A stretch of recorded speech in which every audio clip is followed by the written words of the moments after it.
গিয়ে দেখলেন বিরাট বট গাছ আছে, বট গাছের মাথার উপর উঠে বট গাছের ঝুড়ি দিয়ে ভালো করে নিজেকে বেঁধে নিয়েছেন যে এবার তার কেউ কোন রাম আসে দেখবে এখানে, হ্যাঁ খাওয়া হবে, খাওয়ার গন্ধ পর্যন্ত আসবে না এখানে, আর খাওয়া হবে।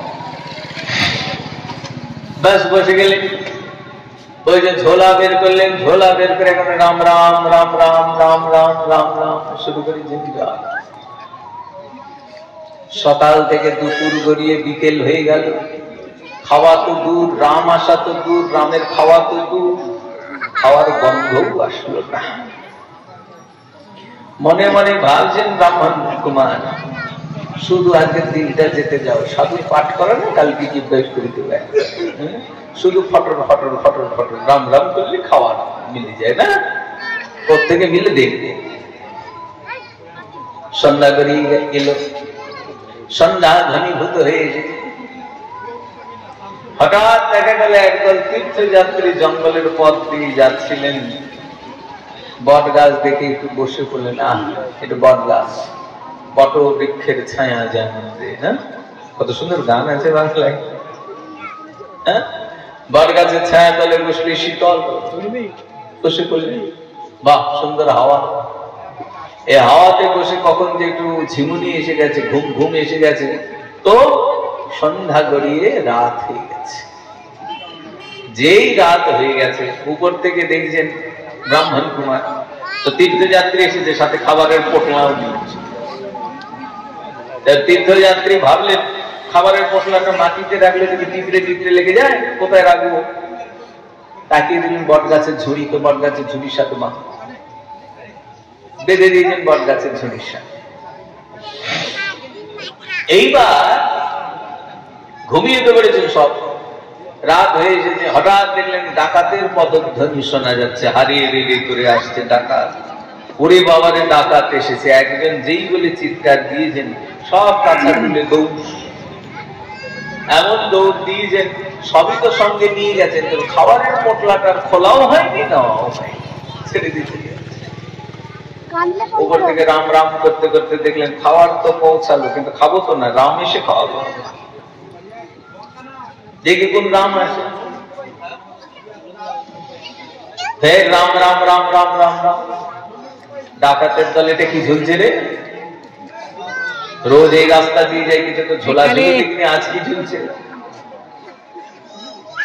এবং বস্তাটা খুলে দিয়েছেন, ওমা একেবারে কচুরি হালুয়া। আরে বাহ, আজ তো বড় গরম গরম হালুয়া লুচি কচুরি মিলে গেল, তো খাও সবাই, মহোৎসব। ডাকাতের আর কিসের জাতি, কিসের ধর্ম, খাওয়ার পাওয়া গেছে তো খাও। বহুদিন খাওয়া হয়নি, জঙ্গলে থাকি, এত ভালো খাবার তো পাওয়া যায় না, চল খাই। ডাকাত সর্দার বলছেন না না খাওয়া হবে না, বেরিয়ে লোকটার সব জায়গাতে বাগলা দেওয়া। আরে এত সুন্দর খাবার খাবো না কেন? ডাকাত সর্দার বলছে শোনো, আমার মনে হয় আমরা এই রাস্তা দিয়ে রোজ যাই, এটা রাজা তার কোন গুপ্তচরের দ্বারা জানতে পেরেছে, তাই আমাদের মেরে ফেলার জন্য বিষওয়ালা খাবার দিয়ে গেছে, এটা খেলেই মরে যাও সব। তা হতে পারে, ঠিক ঠিক। তাহলে তো খাবার দেখে মানে যে খাবার এখনো তাজা আছে, তার মানে যে খাবার এনেছে সে বেশি দূর যায়নি, আশেপাশে আসে। কার এত বড় সাহস আমাদের বিষ দিয়ে মারার ষড়যন্ত্র করেছে? ভালো করে দেখো। এখন উপরে বসে আছে, ঘামতে শুরু করেছে, হে ভগবান, রাম তো এলো না, শেষে ডাকাতের হাতেই মরি। বাঁচবো তো কাল সাধুকে ধরবো, তার আগে তো মরেই যাবে। হ্যাঁ, এখন উপরে একটু নড়ে চড়ে বসেছেন, তো পট করে একটা বটের পাতা ভেঙে পড়বি পর একেবারে ডাকাতের সর্দারের মাথার উপরেই গিয়ে পড়েছে। সর্দার বলছেন আরে এ কোন কাল এলো, কাঁচা পাতা গাছ থেকে পড়ে যায়। মশাল তুলে দেখছেন, হ্যাঁ বাবু বসে আছে। তোর কান দেখলি বিষ মেশানো খাবার দিয়ে গাছে চড়ে দেখছি যে আমরা মরি কি করে, এত বড় সাহস। এই নিচে নাম, সুর করে নাম। ডাকাত বলে যাতে উপায় নেই, খা। খাবে না, যেই বলেছে না, আর পেটে দিয়েছেন দু চারটা কি, মুখ হা হয়ে গেছে, হার মধ্যে ঢুকিয়ে দিয়েছে, গে আবার চর মেরে দিয়েছে। গিলবে না, যাবে কোথায়?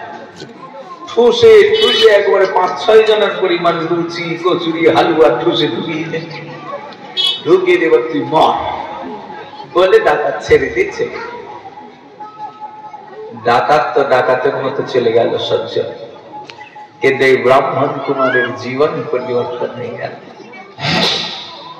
ব্রাহ্মণ কুমার উপলব্ধি করলেন, ওহো, সজ্জন সাধুর কথা বিশ্বাস করি নাই, প্রভু রাম এসে যে তার ভক্তকে খাইয়ে দিয়ে যান এই কথায় সন্দেহ করেছি, তাই আমার প্রভু শ্রী রামই এসেছিলেন, তবে ডাকাতের মতো নিষ্ঠুর ভাবে খাইয়ে দিয়ে গেলেন। যদি আমি সাধুর বাক্যকে বিশ্বাস করে প্রেম সহকারে নাম করতাম, তাহলে আমার ঠাকুর প্রেম সহকারে কোলে বসিয়েই খাইয়ে দিতেন। উপলব্ধি হয়ে জীবন পরিবর্তন হয়ে গেল। আর ঘরে ফেরা হলো না, ঘর ছেড়ে চলে গেলেন সোজা বৃন্দাবন। বংশী বটের তটে এসে বসলেন, এমন ভজন করলেন, সাক্ষাৎ প্রভু রামচন্দ্র, সীতা, লক্ষণজি এসে প্রকট হয়ে গেলেন, কোলে বসিয়ে সাধুকে খাইয়ে দিয়ে গেলেন। এ সাধু সমগ্র বৈষ্ণব জগতে সন্ত মুলুক দাসজি নামে বিখ্যাত।